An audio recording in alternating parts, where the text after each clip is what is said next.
எல்லா வீடுகளும் இப்படி அடைபட்டு போகணுமா? இன்னும் இப்படியே இருந்துட்டு அந்த சங்கம் நடத்துறாங்க, இந்த சங்கம் நடத்துறாங்க, ஒரு சங்கமும் ஒண்ணு சங்கங்கள் எல்லாருமே சேர்ந்து சங்கமும் ஆவதுதான் நாட்டின் மக்கள் முன்னேற்றம். அது நீங்க புரிஞ்சுங்க. சங்கங்கள் எத்தனை வேணாலும் இருந்து அது அவருடைய உணர்வு, அவர்கள் மதிக்கப்பட வேண்டியவர்கள்.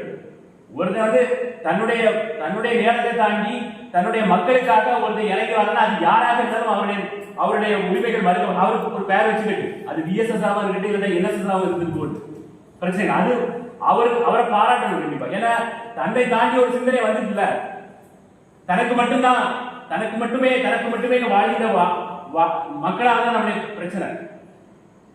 இன்னைக்கு இவ்வளவு பேர் இருந்துட்டு இருக்கோம். இன்னும் அடுத்தது ஒரு மீட்டிங் நடந்தா இதை விட கூடணும். அதுக்கு நீங்க தான் விளம்பரம் தூத்துறா ஆக முடியும். நான் இங்க இருந்து சொல்றதாவது எல்லாருக்கும் சொல்ல முடியாது. இன்னைக்கு நான் அவங்களை சந்திப்பதற்கு காரணம் என்னன்னா உணர்வுகளை கடத்துவதற்கு தான். அதாவது குறை ஈஸியா சொல்லிடலாம், சிரமங்கள் எத்தனையோ பட்டு இருக்கோம் எல்லாருமே. எவ்வளவு கஷ்டங்கள் காந்திராமன் இன்னைக்கு காலையில பேசும்போது கூட அவங்களுடைய கஷ்டங்களை சொன்னாங்க. எவ்வளவு கஷ்டப்பட்டு இந்த கூட்டத்தை கூட்ட வேண்டி இருக்குது, எத்தனை கேள்விகள் எல்லாரும் கேட்டுக்கிட்டே இருக்கலாம். சொல்யூஷன் யார் சொல்ல முடியும்? தீர்வுகளை யார் சொல்ல முடியும்? ப்ராப்ளம்ஸ் நிறைய இருக்குது. ப்ராப்ளத்தை பத்தி சொல்லி